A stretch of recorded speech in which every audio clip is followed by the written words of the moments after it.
कभी प्रभाव नहीं पड़ता। और जो कथा को श्रवण करना चाहता है, जो श्रवण कर लेता है, उनकी बैठे हुए आत्मा में भगवान का वास हो जाता है। प्यारे, कितने भी बड़ा आप तपस्वी कार्य हो जाओ, कितने भी बड़ा दानी हो जाओ, लेकिन बिना गुरु के ईश्वर का प्राप्ति होने वाला नहीं है।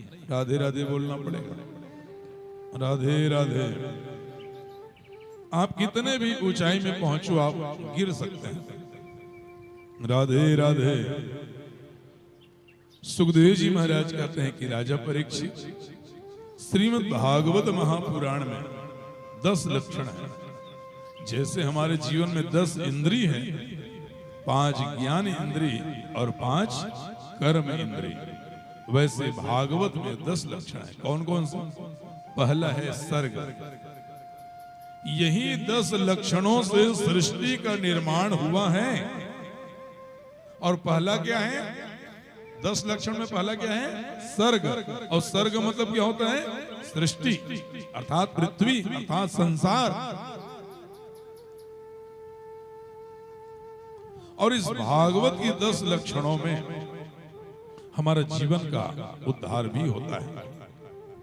और मैंने कल बताया था कि श्रीमद् भागवत में 12 स्कंध हैं।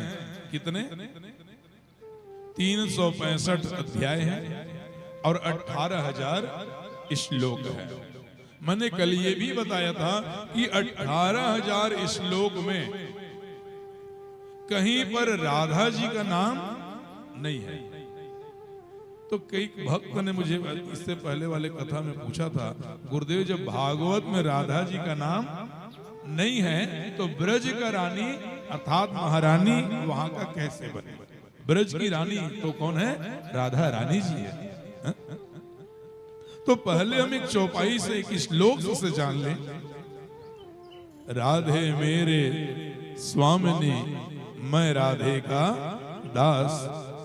मतलब राधा आत्मा है, राधा शक्ति है, राधा प्रिय है और कृष्ण शरीर है।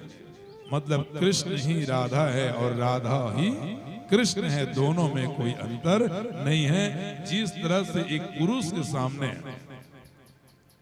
और एक स्त्री के सामने, एक माँ के सामने, एक बेटियों के सामने नाम के सामने क्या लगाया जाता है?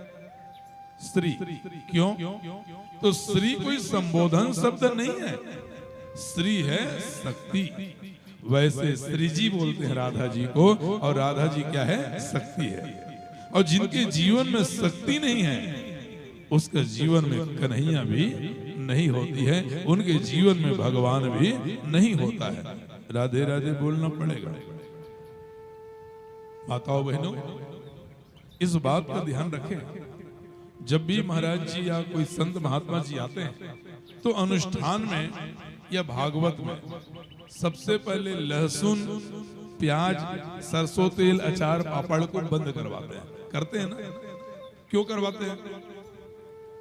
बोलिए, क्यों करवाते हैं? बोलिए बोलिए। अगर लहसुन और प्याज के बारे में हम बताएं आप लोग को, तो एक चीज जान लीजिए, राहु और केतु आप लोग जानते हैं, जानते ना? तो राहु और केतु जो थे ना, वो सवोहन नाम का दैत्य था। कौन सा नाम का? सवोहन। और ये दैत्य था, और ये दैत्य आप लोग भी जानते, भागवत की कथा में आएगी कि ये दोनों दैत्य राहु और केतु ने अमृत का थोड़ा सा अंश बूंद को पी लिया था जब देवता ने अमृत पिला रहे थे भगवान नारायण। तो जब अमृत का बूंद पी लिए थे तो थोड़ा सा अमृत का बूंद जो है मुंज पे लग गया था। मुंज पे। किसका? सवोहन नाम का दैत्य था। और वही जब मुंज में वो अमृत का बूंद लग गया था तो उसमें से मुंज का 2 बूंद अमृत जो है मुंज दैत्य के में लगा था, वो किस में गिर गया? धरती में गिर गया।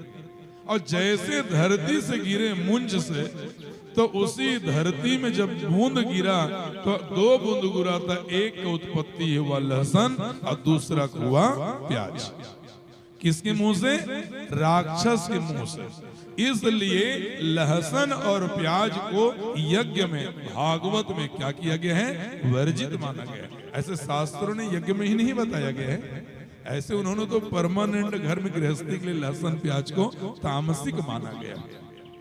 ये दैत्य के मुंज से गिरा है, इसलिए लहसुन प्याज हमको यज्ञादि अनुष्ठान में कभी भी प्रयोग नहीं करना चाहिए। गया भागवत में बेसन का उपयोग क्यों नहीं करना चाहिए, मसूर दाल का उपयोग क्यों नहीं करना चाहिए, तेल का उपयोग क्यों नहीं करना चाहिए, भाजियों का उपयोग क्यों नहीं करना चाहिए, राई का उपयोग क्यों नहीं करना चाहिए। कल की कथा में मैं एक एक चीज बताऊंगा, प्रमाण के साथ बताऊंगा। सिलियारी वाला गुरुजी का एक ही खासियत है कि कथा टू कथा चलता है, ज्यादा चुटकुला और भजन मुझे पसंद नहीं। हम लोगों को क्या सुनाए? कथा सुनाए, तभी तो व्यासपीठ में बैठने का आनंद ही अलग होता है। राधे राधे बोलना पड़ेगा, जोर से बोलो ना, और जोर से बोलिए। मैं तो आज देखता हूं आज का इंसान अपना मान भूल रहा है और आम को छोड़कर गुठली को चूस रहा है। आज का इंसान अपना मान को भूल रहा है और आम को छोड़कर गुठली को चूस रहा है, कमल को छोड़कर कीचड़ को सूंघ रहा है, क्योंकि आज के इंसान धर्म को छोड़कर धन को लूट रहा है, धर्म को छोड़कर धन को लूट रहा है। अरे बंदे, धन को लूटने के बजाय हम धर्म को लूट ले तो हमारा भगवान भी हमसे प्रसन्न हो जाएगा। प्यारे, धर्म को लूटना है, धन को नहीं लूटना है। राधे राधे बोलना पड़ेगा, राधे राधे। हमारे श्रीमद् भागवत में 12 स्कंध है। कितना स्कंध है? और हम तृतीय स्कंध में पहुंच चुके हैं। आइए मैं थोड़ी सी संक्षिप्त में विदुर जी महाराज उद्धव की कथा बता रहा हूं। श्रीमद् भागवत में विदुर जी महाराज की कथा बड़ा अद्वितीय है। ऐसे कथा को सुनकर हमें निर्णय लेने में बहुत सरल हो जाता है। हमारा जीवन को कठिन नहीं होता है कि हमको सत्य और गलत को पहचानने में।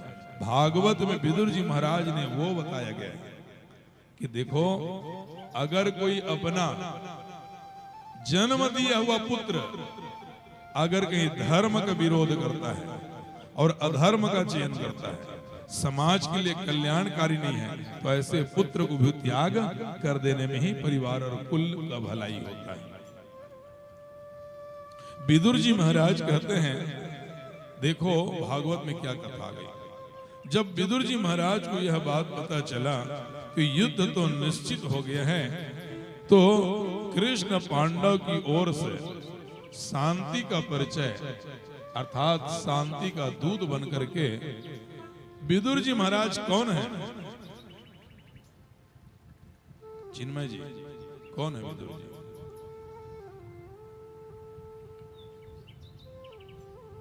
बताइए कौन है विदुर जी? साक्षात मैंने कल बताया था, ध्यान रखिए। मैं तो इस समय स्टैंड इसलिए करता हूं ताकि हमारे बच्चों को भी कुछ कथा याद रहे। विदुर जी महाराज साक्षात धर्म के अवतार है। एक कौरव पक्ष में धर्म का अवतार विदुर जी था और पांडव पक्ष में धर्म का अवतार युधिष्ठिर था। और दोनों पक्ष के धर्मराज, इधर से विदुर जी चाह रहा है युद्ध नहीं होना चाहिए और इधर से युधिष्ठिर चाह रहा है युद्ध नहीं होना चाहिए। लेकिन यहाँ पर युद्ध तो हुआ है कौरव और पांडव के बीच में। क्या कारण है युद्ध का?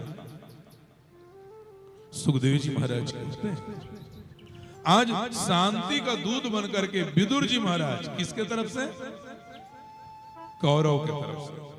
देखो मैंने पहले बताया कथा समझ में आना चाहिए, नहीं तो और सरल करूंगा।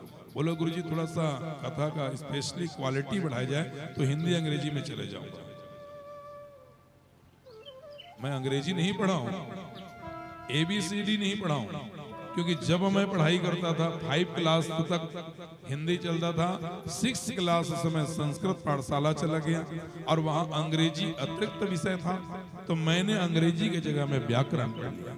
जब उसमें नंबर ही नहीं जुड़ गए तो मैं क्यों पढ़ूं? अब मेरे को क्या पता एक समय में अंग्रेजी मेरा बाप बन जाएगा, अंग्रेजी की जबान आ जाएगा है?